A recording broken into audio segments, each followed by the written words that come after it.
আড়াই দশক আগে রাঙ্গামাটির মানিকছড়িতে শিল্পনগরী স্থাপন করে বাংলাদেশ ক্ষুদ্র ও কুটির শিল্প কর্পোরেশন। প্রায় ১০ বছর পর ২০০৭ সাল থেকে ১৬টি ইউনিট নিয়ে শুরু হয় এর আংশিক কার্যক্রম। তবে খালি পড়ে আছে বাকি ৩০টি ইউনিট। এখন গোচারণ ভূমি হিসেবেই ব্যবহার হচ্ছে এসব খালি জায়গা। ব্যবসায়ীদের দাবি, নামে শিল্পনগরী হলেও গড়ে ওঠেনি বিনিয়োগের অনুকূল পরিবেশ।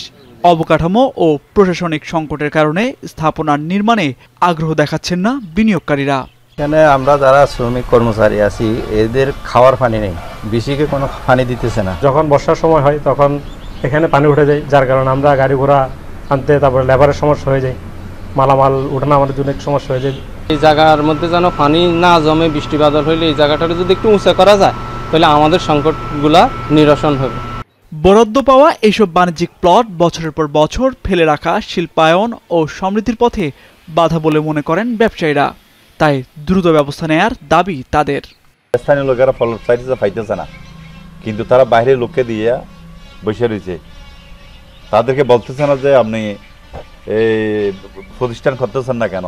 এদিকে আগামী ৩ মাসের মধ্যে পাওনা পরিশোধ ও শিল্প কারখানা শুরু না করলে বরাদ্দ বাতিলের নোটিশ দেয়ার হুঁশিয়ারি শিল্পনগরী কর্তৃপক্ষের।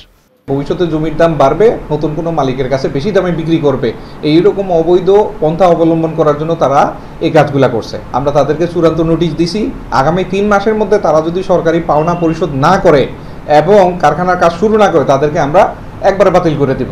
রাঙ্গামাটির বিসিক শিল্পনগরী দ্রুত পূর্ণাঙ্গ রূপ পেলে ক্ষুদ্র ও কুটির শিল্পের হাত ধরে পার্বত্য অঞ্চলে শিল্পায়নে পথ সুগম হবে, তৈরি হবে স্থানীয় উদ্যোক্তা, বাড়বে কর্মসংস্থান। এমনটাই প্রত্যাশা পাহাড়ের মানুষের।